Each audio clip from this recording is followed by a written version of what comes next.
Hello there, annyeonghaseyo. First, I want to say thank you. I am honored to be here. My name is Traci Fisher, and I am an executive wellness coach.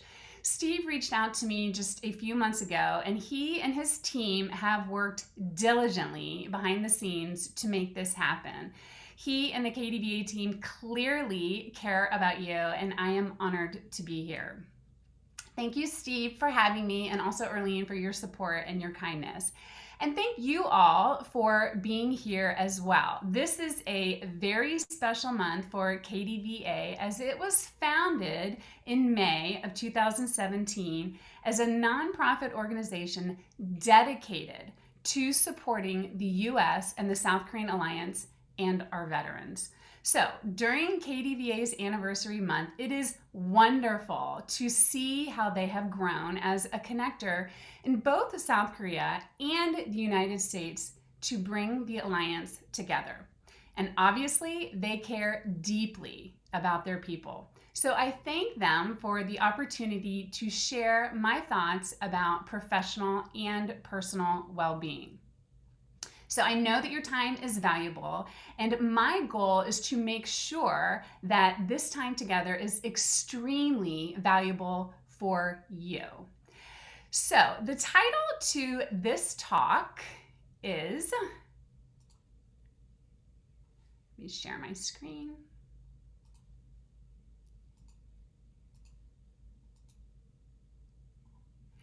Is sharing a 3D perspective. And as you will see, this has multiple meanings, and the focus and my passion is to help shift the old way of thinking about wellness and what we should be doing, and to figure out what is true for us to take the best possible care of ourselves. And so I call this perspective, this 3D perspective, well-beingness, which is basically a model that I have created to help people organize their own wellness and well-being and to create a frame that is right for them in any particular point in their lives. And you will have the opportunity today to create your own customized plan. And I will walk you through this model and you can apply it to your life today.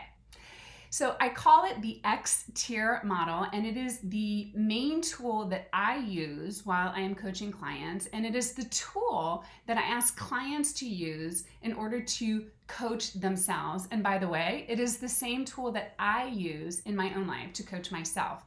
So the main part of our time together will be explaining that model and simultaneously you creating your own model or your action plan. And so I also want to say thank you very much for filling out the survey ahead of time. It was extremely helpful, and we are going to use those results as well as we move through this. And then finally, I would like for us to have some fun. This is an opportunity to connect with one another, and I invite you to use the Q&A to write in questions. And we have Mr. Kim here as an interpreter, and I'm delighted to have him here so we can have questions in English and also in Korean. So this is an interactive presentation, and so I would like for you to take out a blank sheet of paper. And at the top of the page, I would like for you to write the word well-beingness. And this is a word that I basically made up, and it combines wellness and well-being together. Wellness plus well-being equals well-beingness. So I want you to keep that in mind as we move through this. And I would like to just start off by sharing a little context, a little bit of my background, to help you understand and frame your well-beingness. So the start of my professional background began in the military. I graduated from the United States Military Academy and was commissioned as an aviation officer. So I am all about systems and organizations and structure and science and following rules. And after I left the military, I spent quite a bit of time at my own church and was studying to become a minister. But then things shifted a little bit for me. And I decided that I wanted to support people in a different way. So I started my own fitness company. And since then, I have created 2 health companies and have studied what I call wellness extensively. So I studied many different modalities from golf fitness to corrective exercise science, and I designed a very specific process basically around functional movement and performance goals to help people achieve maximum physical health, right? Or what I call wellness. So I want you to think about wellness as your physical organism taking care of your body. And so we trained executives and we trained coaches and we trained trainers and we trained them in this particular process, and it was extremely successful, and I used it as the foundation in several works, and I still use this process today. And so basically, this is a traditional process that you are probably familiar with, and it looks like this. Somebody is in their current situation. I call that their X, as in X marks the spot. And here are 2 gentlemen in their current situation. And then we give them a customized program that's based in science and their specific history and what their needs are. And so that is an action plan. That's what the A stands for. And then they would follow it and they would achieve their results. So there are examples right there of somebody achieving their results. And so I call this the XAR process. Just do it. It works. We are all familiar in the military. This is how the military acts, right? And it is, here's the situation, X marks the spot, here are the results that we want, and so here is your action plan. And it works. But it doesn't work for everybody. And I became intrigued, very intrigued, because I wanted to know how people who were hardworking, focused, and dedicated in some areas of their lives were just not able to achieve or sustain their health goals. And so, for example, I'd like to share with you Mary. And this is Mary, and she is an example of the type of executives that we would work with. And she was a C-suite executive who worked extremely long hours, and she had 2 kids and traveled quite a bit. She traveled internationally, as a matter of fact. And her particular result, or the goal that she was looking for, was to change her clothing size from a size 14 to a size 8. So of course we put her on a customized program, and the focus of this program was her movement and her exercise and her fitness. So she would get up at 5:30 a.m. 5 days a week when she was in town, and I would meet her, and she would work extremely hard in the gym. And she was, and as a matter of fact, she still is, one of the strongest people that I know. And being strong is not the same as losing body fat. She was strong, she had a strong heart, she had bigger muscles, but she was not getting down in body size to a size 8. And she was not alone. If you look at this blue line right here, you can see that almost 54% of Americans meet the United States government aerobic exercise recommendations. And so that is 150 minutes of moderate exercise or 75 minutes of more intense, vigorous exercise. But across the years, from 1995 up to 2020, the obesity rates are steadily climbing. And what is happening here is that people are exercising, but they are not losing body fat. And that's exactly what happened to Mary. So what we did is we said, okay, let's also focus in on your diet. And so we reduced her sugar intake to less than 20 grams per day. And so she followed the plan. She cut out processed foods. She reduced her sugar intake, and voila, ta-da! She achieved her result, and the weight started to fall off. She got to her size 8. Now, by the way, I will tell you that reducing sugar is the number one health tool that creates success for my clients, whether they are trying to reduce their body size and lose weight, or increase their energy, or feel better in general, including being able to focus. So getting off of sugar and processed foods is the easiest, fastest, and simplest way, in my opinion, to begin creating a healthier body and mind. And it isn't easy. And it wasn't easy for Mary either, because within a couple of months, she was gaining her body fat back again. And the reason she was gaining it back this time was because she wasn't following the fuel or the food protocol. We had figured out the right action plan. We knew exactly what was going to work for her, but she wasn't doing it. And truthfully, she's not alone, right? This is the crux of the issue for many of us. And this statistic is from 2018. This is the Global Wellness Institute reports that we were spending, again, in 2018, $4.2 trillion, right? And it's grown up into 2020. It grew 13% from that. So people are trying, and they certainly are buying, but globally, it's not working. And why isn't it working? Well, that's the question, right? And there's a lot of research on that and a lot of people trying to figure that out. And I will admit to you that I was trying to figure it out as well. So I will tell you that I was at the peak of my fitness. I had a fitness DVD and I was over drinking red wine in the evening. And yes, that is candy corn. I was eating a lot of junk in the evening and I looked healthy. I was physically fit, but I was not holistically healthy. And so I looked the part, I had the healthy body, but I was not happy. And I personally wanted to know how I could have healthy and happy. And so that's why I went back to school and studied cognitive behavior change and how the brain and the mind work. And as I practiced this on myself and basically integrated questions and techniques with other people, I started to see more patterns and connections. So I created another framework and a process that integrates both the body, the wellness aspect, and the mind, the well-being aspect.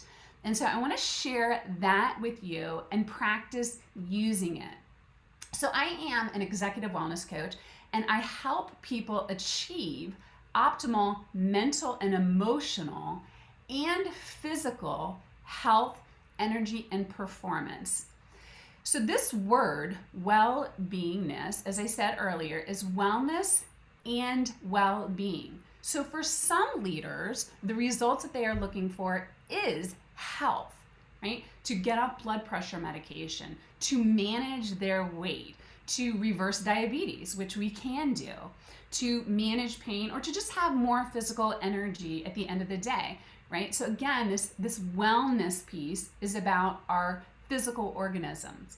And then the well-being piece, other leaders really want to have a healthier brain or want to cultivate some calm or reduce stress and to stay calm perhaps in the middle of a negotiation or in the middle of even a family crisis. And so that is the definition of well-beingness. So it could be about mental agility, memory, focus, problem solving, and it could also be about your physical health. So underneath on your piece of paper, I would like for you to write down the acronym XTEAR and to leave some space in between because each one of these letters stands for this process and steps to designing your well-beingness. And one of the things I want to interject here is that this simple process is simple. It doesn't necessarily mean that it is easy. So I want you to keep that in mind as we go through this. And for our purposes today, I am going to truncate each one of these steps and speak specifically to the results that you all indicated on your survey. Now, the survey was fairly generic, right? It is the kind of the first step to get you thinking about what it is that you really want. And an important part of this result piece is ensuring that it is actually connected to your vision. And so I'm just going to take a moment here to say that a vision is literally a vision. It is something that you imagine your life to be like, and it's literally like a movie in your head.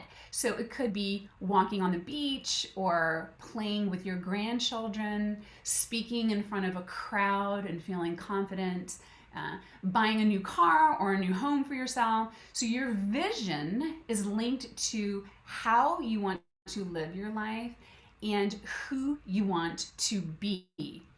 And here's the key. A vision actually generates an emotion in you. It creates love or compassion or excitement or joy. And so your results, your specific results, are the state of your mind and of your body that allows you to live that vision. And so you all filled out the survey and basically answered this question, what do you want? And here are the results. At first glance, the top answer of what most of you wanted was improving your physical health. So that's about a quarter of you. And so again, this includes weight and blood pressure, getting off of medication, reducing pain. And we're going to talk about how to do that. And as I go through each of these, I'd like for you to think about exactly what it is that you want. So improving your physical health is too generic.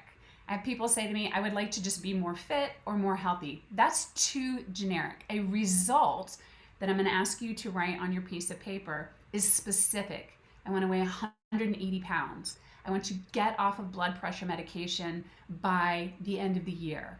I want to reduce my resting heart rate. So begin thinking about, if this is most important to you, what your result will be.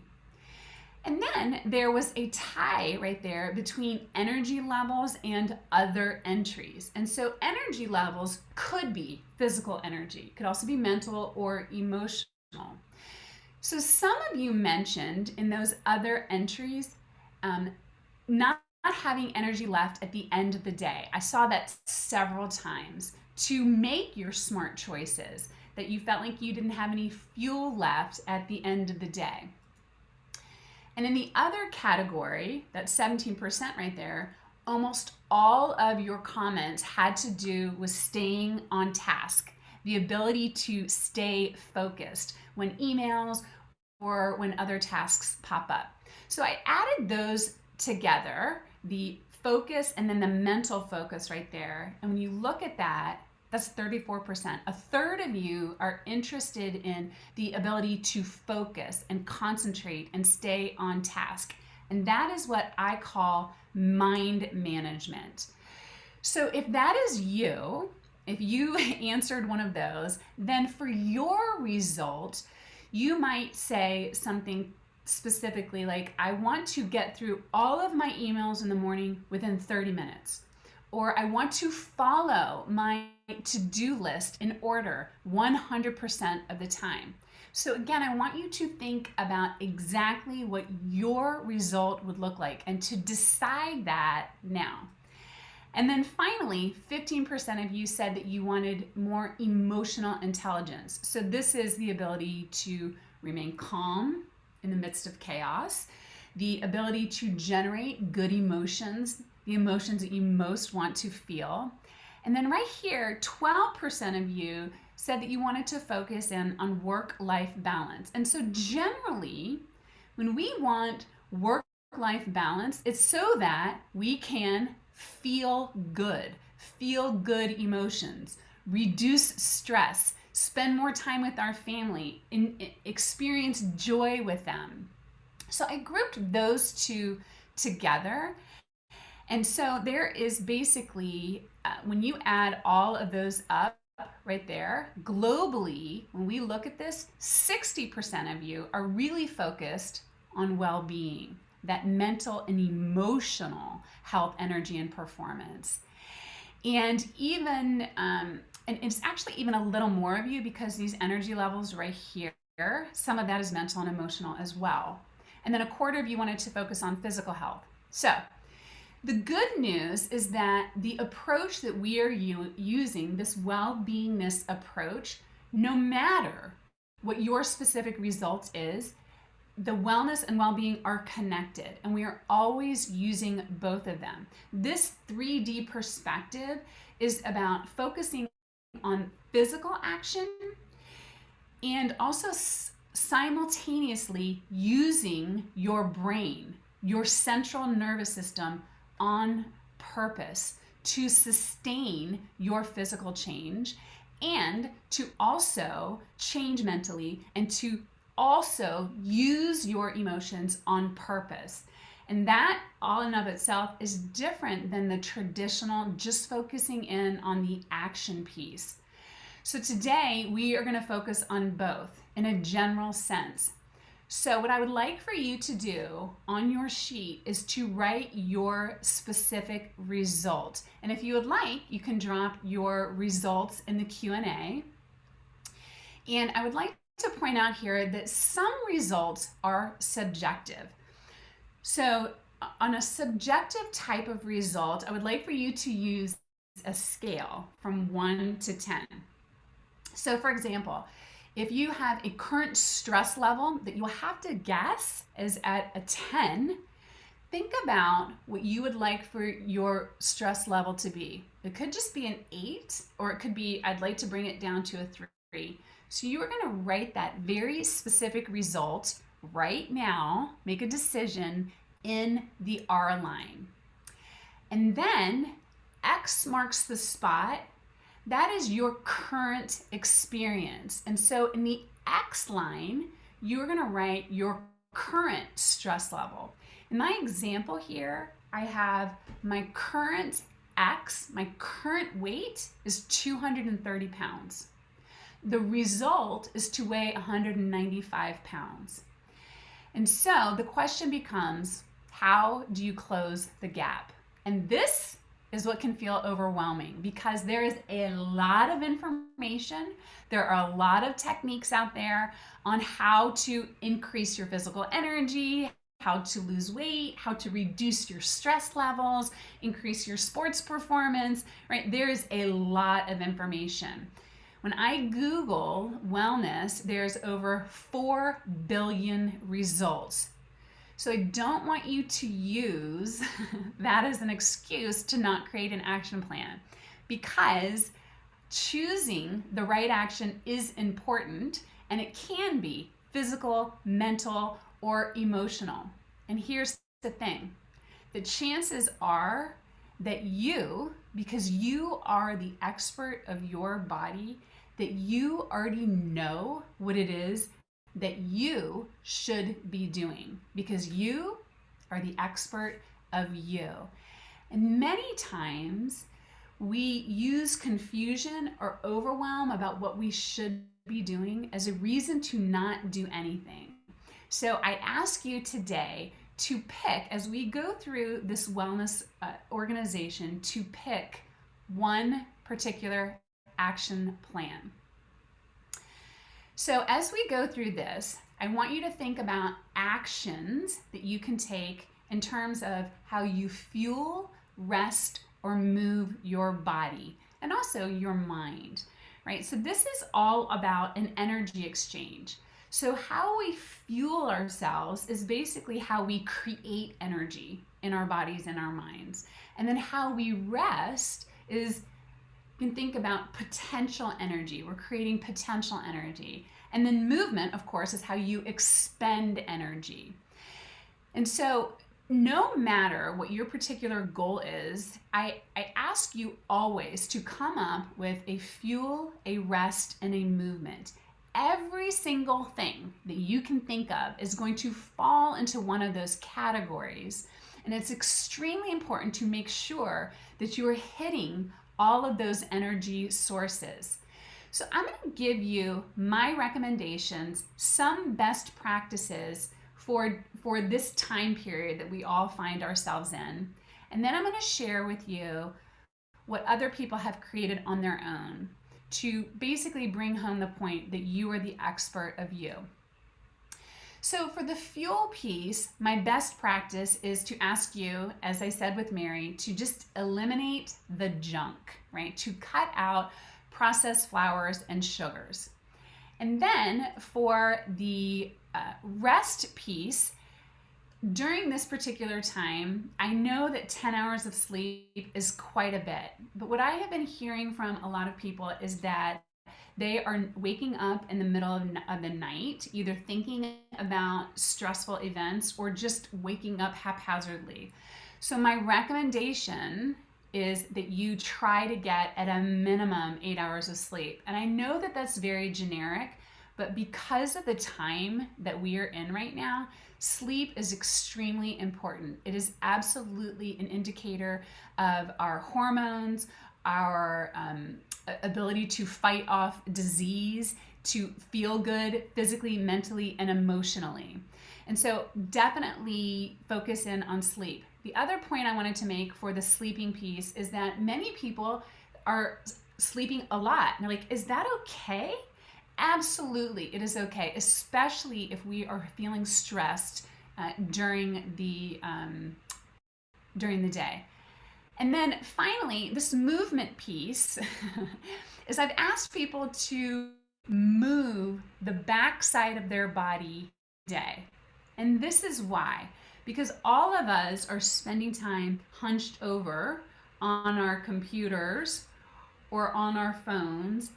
And what happens here is that our upper body is tight and the backside of our body is loose. If you think about that, I'm tight here and this is loose.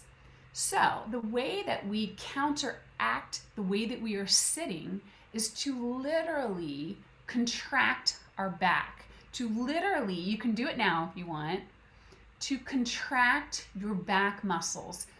Literally, to contract them. And so that's counteracting this front part. So that is a recommendation that I have as well. And I wanted to show you these other 3 personal protocols.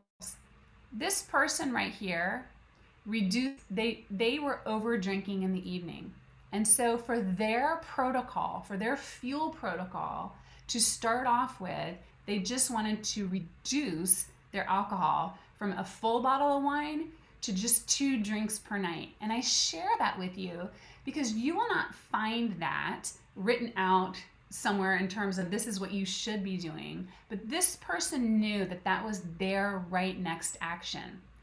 And for this particular person, they decided that they were going to recite the 23rd Psalm when they wake up in the middle of the night instead of worrying about not being asleep, to just go right into the Psalm. And this for this person had multiple benefits. It's so that they could not worry and create more cortisol and more stress, and also so that they could practice their particular religion. Might as well use the best of the time. And then for the movement piece, this is an easy one. I have a stand-up desk here, so I can stand up when I'm on Zoom calls or when I'm on the phone. And so that's just an example. And out of all of these, I want you to think about one particular action for you and to write it in your A line for your action. One action, to just make a decision and choose your one action. And I will ask you to take that action for a minimum of 2 weeks. And we give it 2 weeks because we want to see if it actually works before we start changing. And if you aren't sure what your action should be, I invite you to go to this page, and there's a copy of a checklist.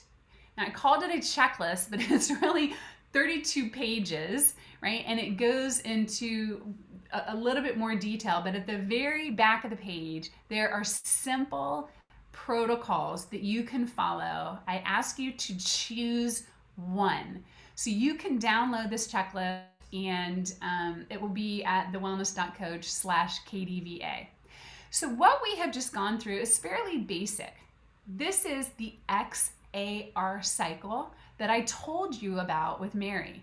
And you have to have a protocol. You have to have an action plan. And this is how most of the wellness world works. You need action to change the energy, and that is only part of the story. When we only focus on the XAR cycle, then we are missing an immense and important piece. So, has anyone ever said that they were going to do something about their weight or their blood pressure or their work-life balance and then not followed through? Right? How about getting your house organized, or working on a relationship, or finishing a project in steps instead of doing it at the very last minute, right? We all have said that we were going to do something and then not followed through.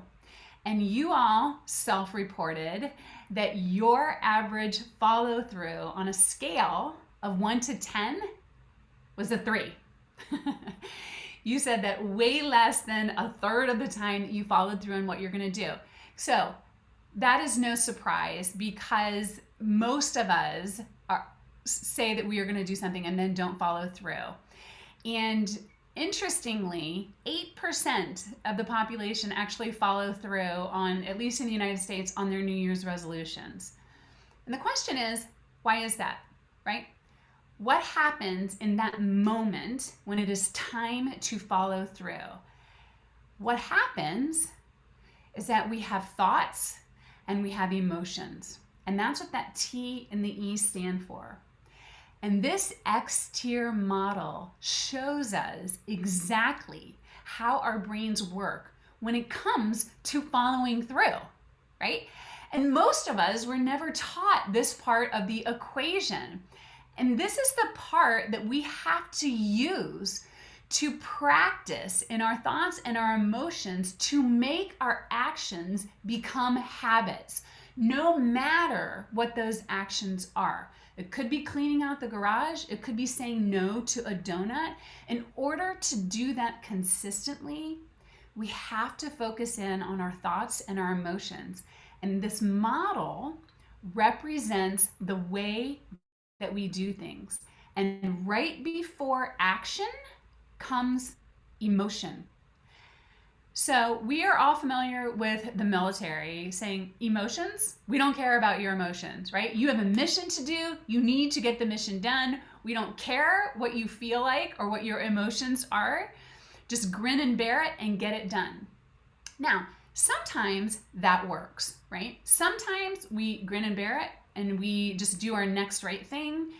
And if we find ourselves cycling through the same challenge, the same work-life balance challenge, the same level of stresses, then we have to pay attention to this very important piece, energy. Because if we just focus on the action piece, it's like holding a ball underneath the water, right? And holding it down, and that only lasts for a certain amount of time because it takes mental energy to hold it down.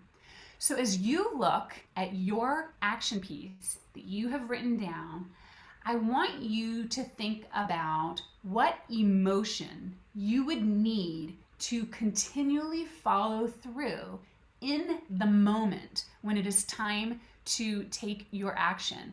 And you can put that in the Q&A or even in the chat box if you'd like, right?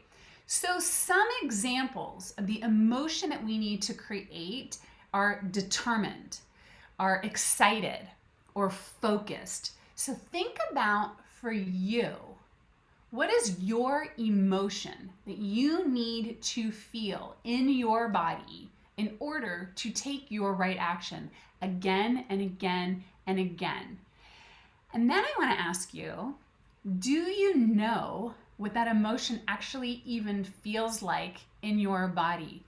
What is the physical sensation of your emotion? What does committed actually feel like for you?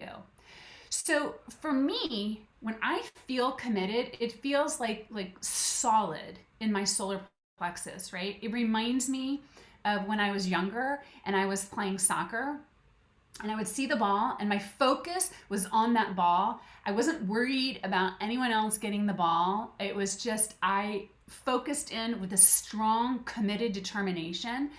And I always played my best. I always did my best when I had that feeling in my body. So take a moment and write down, what is your emotion, right? What is the emotion that you need to follow through on your action? And now here is the biggest question of all, and that is, now that you know what that emotion is, how do you create it? And here's a hint. It's totally free. It comes from the most amazing tool in the world, and you have access to it all of the time. It's your brain to create thoughts. And this is one of the most important lessons that I have ever learned. And that is that your emotions come from your thoughts. They don't come from the external circumstances. So I'm going to say that again. That's a big one. Your emotions come from your thoughts. They do not come from external circumstances. Emotions don't come from deadlines. Emotions don't come from tight schedules. Emotions don't come from late airplanes or politicians or children or spouses or the weather. Your emotions come from you. So your thoughts create your emotions. So I want you to know that there's a difference between an emotion and a feeling.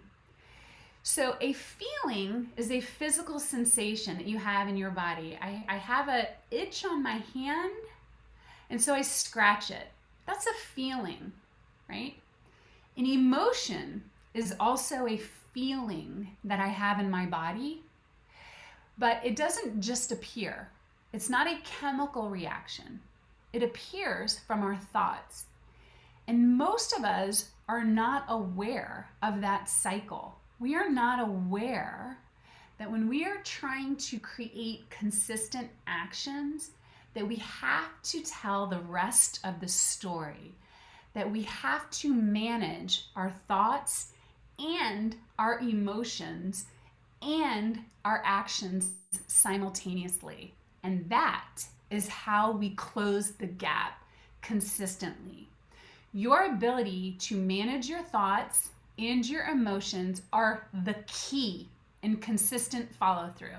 Not figuring out what food you need to eat or what order you need to do something in, or should I do cardio before strength, or should I follow keto, or any of that.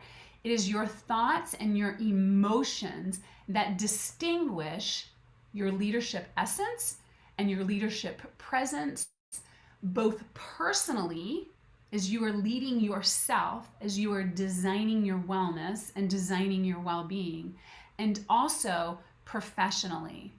And this is extremely important because your experience of life, the way that you feel fulfilled, has to do not just with your actions, but with how you feel about this.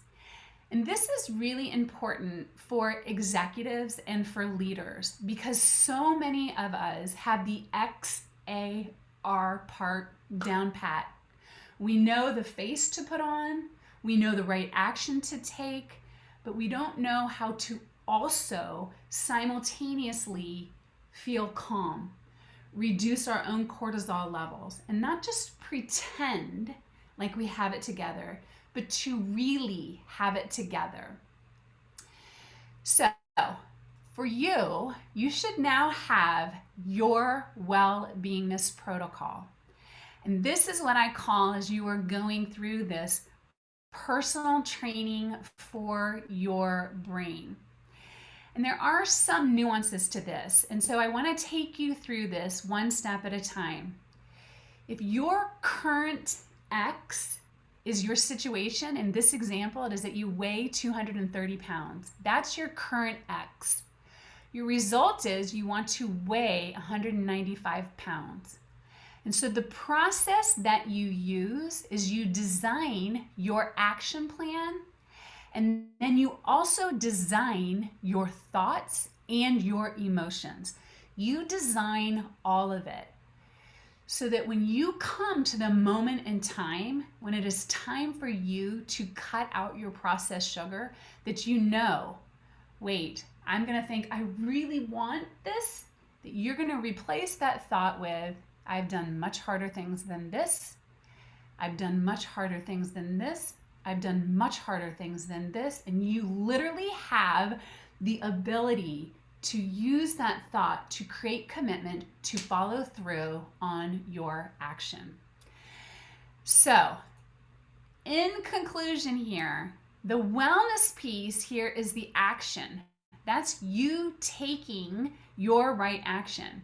And I invite you to put that action on your calendar and to track it for the next 2 weeks. If you want to change your action, then the rule is you have to change it 24 hours in advance.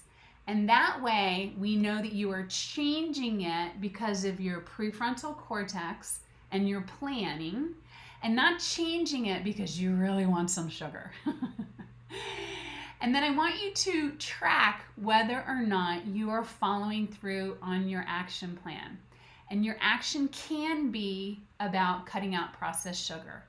Your action can also be putting down your cell phone when you're talking to somebody in your family. It can be anything that you want it to be. And then you also have to practice the well-being piece.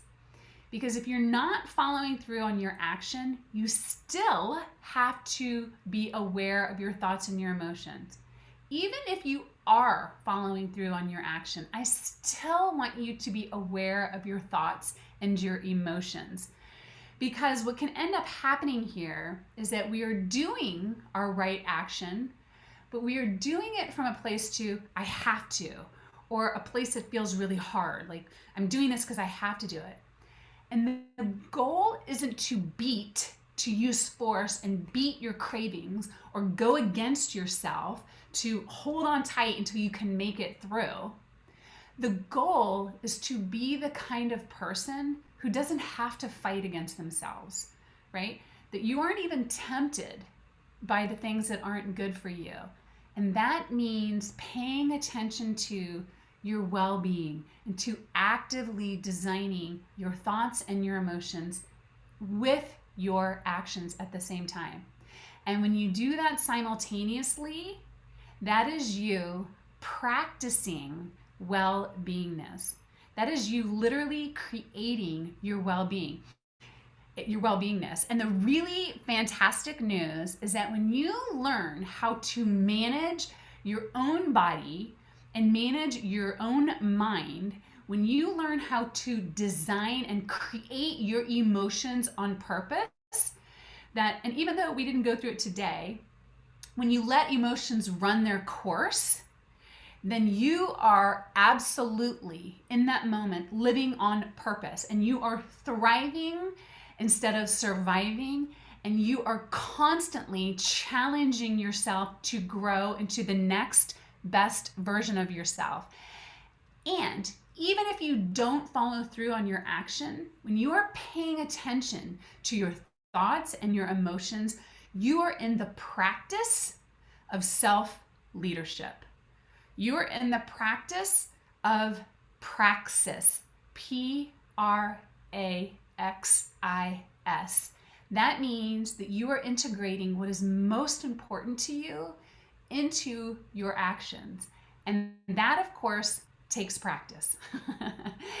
And that is what happens when we go through what I call the 3D methodology. And I just took you through a very quick version of it where you discovered what you wanted, you discovered your X and your result, you designed your thoughts and your emotions and your actions, and now it is your opportunity to dare practicing. who you want to be. And when you do this, this is the exact process that I use with clients so that they don't just change their behavior, but also transform their minds, right? So this is the key takeaway here, is that when you take the word well, it is in English to live life exceptionally well. And when you define what that is for you and you live exceptionally well, you define where you currently are, and then you decide the ideal state, the ness that you want to be, the state of your mental, emotional, and physical health, energy, performance. And then you define your ing, your ing, your action, what specific actions you will take to achieve that result. And then you design who you're going to be in order to take those actions. And of course, when you put all of that together, you have well-beingness. And that is all that you need to remember. Well-beingness and X tier. So, hopefully you are feeling pretty good about what are the next steps that you need to take. And I would like to now open it up to any questions that you all may have.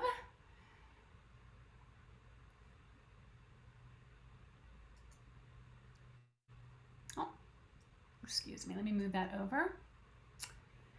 What are some strategies for reducing carbs and sugars? So that is a great question.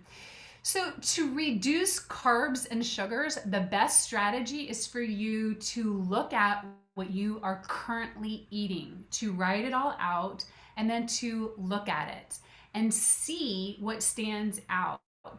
If your goal is to reduce body fat, then you would want to look at what has the highest grams of sugar. And my recommendation is to cut out everything and leave yourself, as I did with Mary, to less than 20 grams. So that is my recommendation. And as I said when we were going through this, you are the one who knows what you are going through. You know how stressful your current life is, whether you are caring for an ailing person or if you're feeling pretty good. And so you get to decide how much you are going to basically reduce. And so you create it for yourself. And then basically, as I went through, the most important piece there is designing it for 2 weeks and sticking to it.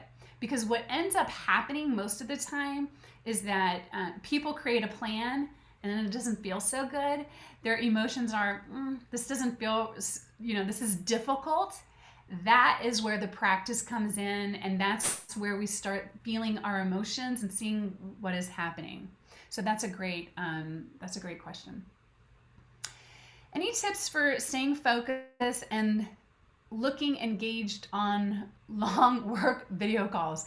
Yes, so the best way to look engaged is to actually be engaged. So that is a fantastic question. So you can also use this exterior model and in that. So fantastic. That's a great segue into deciding the result that you want for that specific meeting.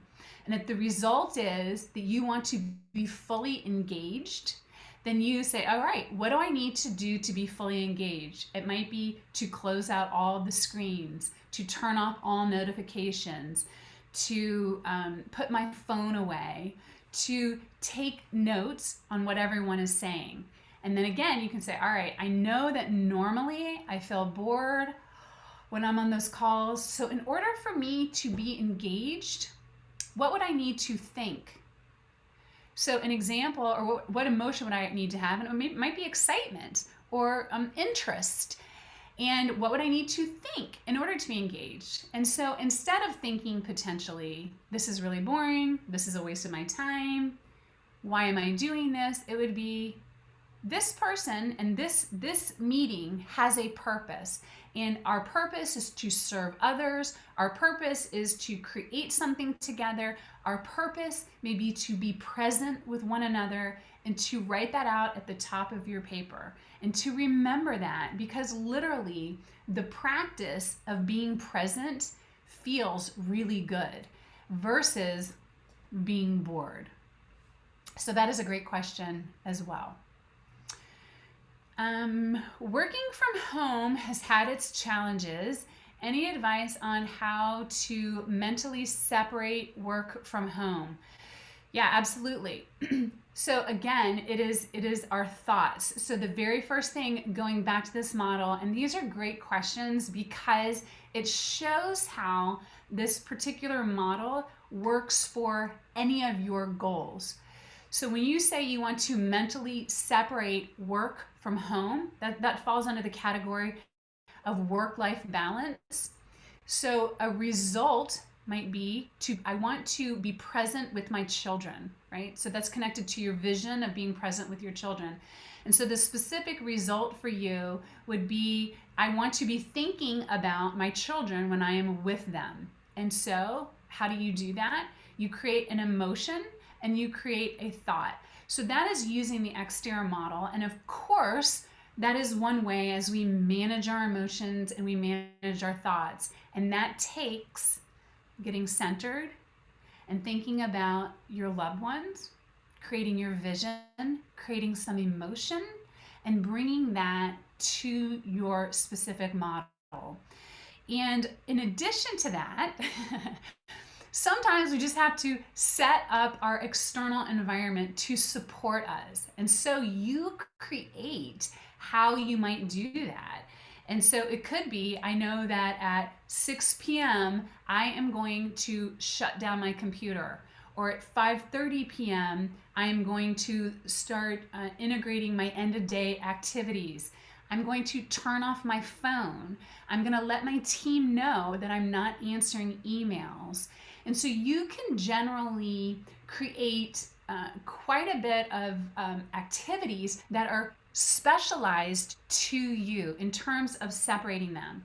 The other thing that I would like to just reflect on is that this is also a type of mind management, because it is very natural for us to be thinking about what is going on at work or what is important to us. And so this is where that thought, emotion, mind management comes into play, and where we can think about a process of meditation and practicing being aware of our thoughts and when they are running away, and practice bringing them back, because basically that is productive meditation. So when you are with your family or you are at home and want to be enjoying an activity and a work challenge comes in, that is a golden opportunity to say, oh, this is where I get to practice managing my mind. And instead of going with that work thought and being over here, you get to say, oh, I'm not going to do that, or I'm noticing that I'm doing it, and then I'm going to shift over to this other side. So those are all great questions. And so what I would like to do here is to invite you all, if you have more questions, to schedule an executive strategy session. In those sessions, I basically can speak to your individual issues, what's going on, and it's a simple process. The exterior process is simple. You can absolutely do it on your own. And if you want to have some clarity, I'm pretty good at doing that, and I can give you some understanding about what right actions you might want to engage in. And I know that I could probably give you some insight. So I've got about 20 years of experience in this industry with training and coaching. And in the event that we're not talking about your wellness, we can also talk about your relationships, parenting, or whatever is most important to you. And I could help you with a little bit of insight in terms of how to think about a new way of thinking. So with that, I would like to say thank you very, very much for your time and for your presence. And I absolutely am honored to be here with you all, and especially in this month of celebration. I have learned quite a bit about the Korean culture, and I am absolutely looking forward to learning more. And so, with that, 감사합니다. 감사합니다. Thank you all very much. Take care.